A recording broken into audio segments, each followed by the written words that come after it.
Why is fasting bad for menopause?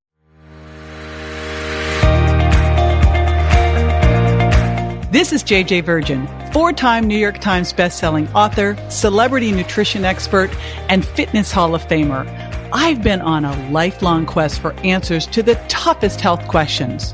And now I'm sharing what I found with you. Welcome to Ask the Health Expert. Awesome Health from Instagram asks, why is fasting bad for menopause? Hey, it's JJ, and I've got intermittent fasting expert Cynthia with me. Now, her TEDx talk on intermittent fasting, it's been viewed over 8 million times. So yes, she's a bit of an expert on this subject. In fact, she's my go-to expert on this subject. She loves to travel and she's a voracious reader. She reads 4 to 5 books at once. Plus, like me, she's a total boy mom. She's got 2 human ones, although she's got 2 canine ones too. I've got Daisy girl, She'll be right back to answer this question. So stay with us.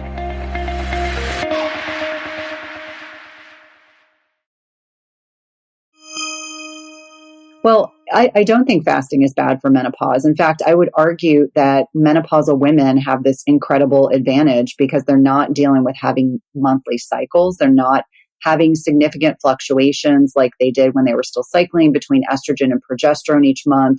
Their bodies are not in a place where they're going to procreate. They're not going to have to maintain and sustain a pregnancy. And so therefore, biologically, I think that they're an advantage. I think it's a time when we have to mitigate stress. We have to be really proactive. I remind everyone that middle age is the time when our bodies will remind us if we are not being conscientious enough about self-care strategies. So that includes high quality sleep.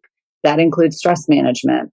That includes removing inflammatory foods from our diet. That includes not over-exercising, which is the typical tendency. We think we have to work out harder to lose weight than we did when we were younger. And really, it's all the other things I've just kind of mentioned. You have to work out smarter, not harder.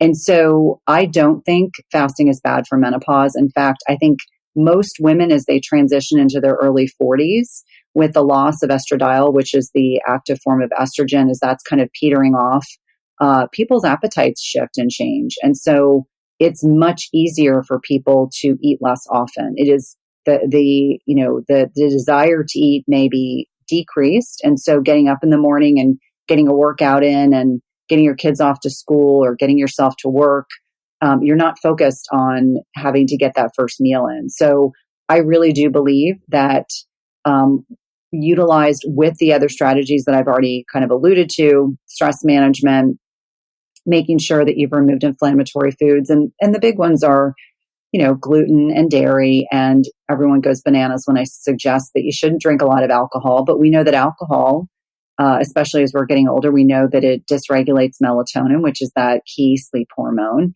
And women in middle age really oftentimes struggle with sleep as they're getting fluctuations in hormones. And so, it dysregulates melatonin, which is going to make it harder to stay asleep or fall asleep. It increases cortisol, which is going to keep us awake.